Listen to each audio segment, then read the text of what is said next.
అవి మేము అమలు చేసే దిశగా ఈ రోజున టీచర్ పోస్టులు భర్తీ చేయబోతున్నాం. అంతేకాకుండా టెట్లో ఎవరైతే క్వాలిఫై కాలేదో వాళ్ళకు కూడా మళ్ళీ రీ ఎగ్జామ్ కండక్ట్ చేసే విధంగా కూడా లోకేష్ బాబు గారు నిర్ణయం తీసుకున్న విషయాన్ని కూడా నేను మరొకసారి మా స్టూడెంట్స్కి, యూత్కి అందరికి కూడా నేను ప్రజలందరికీ కూడా తెలియజేస్తున్నాం.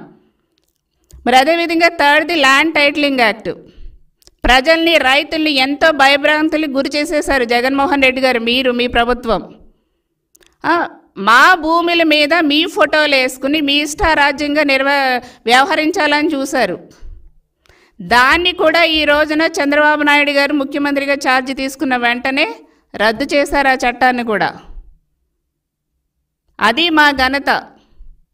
వచ్చిన వెంటనే మేము ఇచ్చిన హామీలు అమలు చేసే దిశగా 5 ఇంపార్టెంట్ వాటి మీద సంతకాలు చేయడం జరిగింది.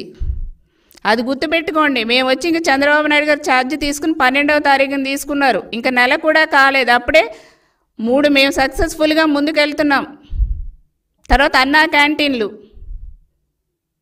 అది కూడా భారీ ఎత్తున ప్రతి చోట కూడా మేము అన్నా క్యాంటీన్ల ద్వారా ఎప్పటి నుంచో కూడా అందరికీ, పేద ప్రజలకి అందరికీ కూడా మేము ఫుడ్ పెట్టే కార్యక్రమం చేస్తున్నాం. ఇలా తెలుగుదేశం పార్టీ కూటమి ప్రభుత్వం, బీజేపీ, జనసేన, మేము కూటమి ప్రభుత్వంగా ఉన్నాం. మేమందరం కూడా కలిసి ప్రజలకు ఇచ్చే హామీలన్నీ కూడా నెరవేర్చే దిశగా ముందుకెళ్తాం. డెఫినెట్గా తూచా తప్పకుండా రాబోయే రోజులు అమలు చేసి తీరుతాం.